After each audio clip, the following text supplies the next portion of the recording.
Nous sommes au stand de Malia Lens of Legends, voilà, avec Nicolas. voilà, et qui va nous présenter donc le fameux jeu. Malia Lens of Legends. Voilà. C'est votre premier jeu, c'est une petite structure, vous êtes une petite structure de 4 personnes, 4 passionnés, et vous avez décidé de faire un jeu d'aventure qui mélange le jeu de plateau et aussi le jeu de rôle, afin de proposer une aventure la plus complète possible au niveau du roleplay et du gameplay, c'est ça? C'est la promesse, exactement. Alors, est-ce que tu peux nous décrire globalement dans quel univers vont évoluer les joueurs?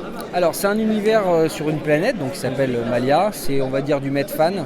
On a choisi de faire une aventure narrative avant tout et de prendre le système des livres dont vous êtes le héros. D'accord.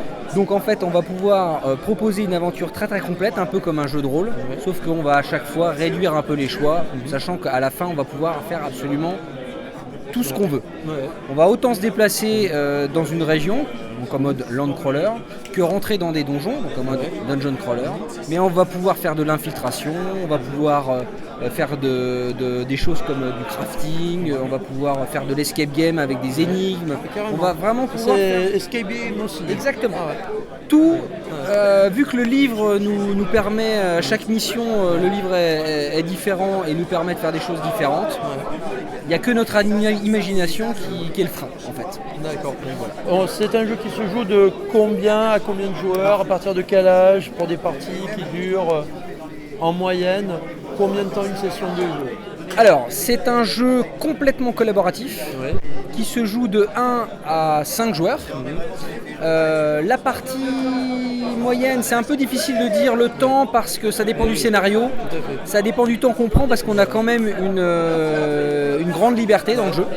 C'est un peu comme un jeu vidéo, c'est-à-dire qu'on a des voies principales, si on les prend, on va plus vite. Si on décide de flâner, de faire des choses, des trucs annexes et compagnie, là ça peut mettre plus de temps.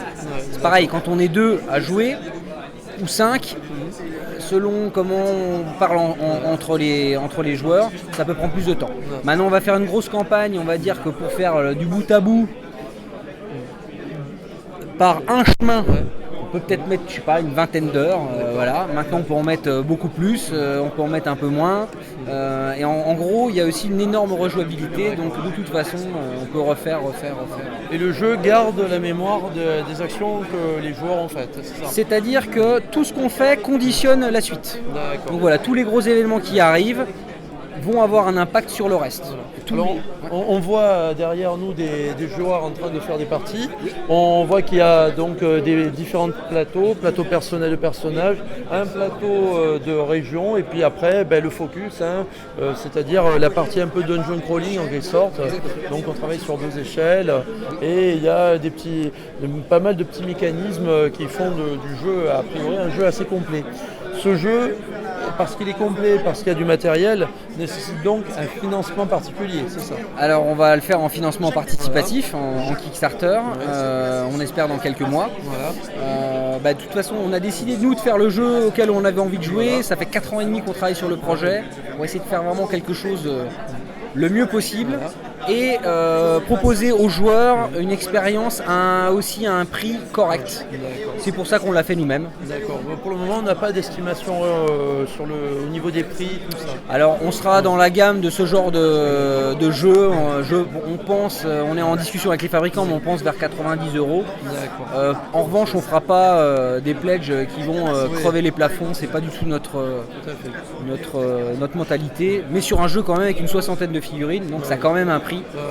C'est correct. Voilà. 90 € pour un jeu à 60 figurines, c'est plus que correct. Ça vous a poussé donc à créer une société qui s'appelle 4 univers. D'accord. Donc ça, et cette société se lance dans son premier jeu. Exactement. Une belle aventure, espérons qu'elle marche. On vous souhaite bonne chance pour le Kickstarter, on surveillera ça.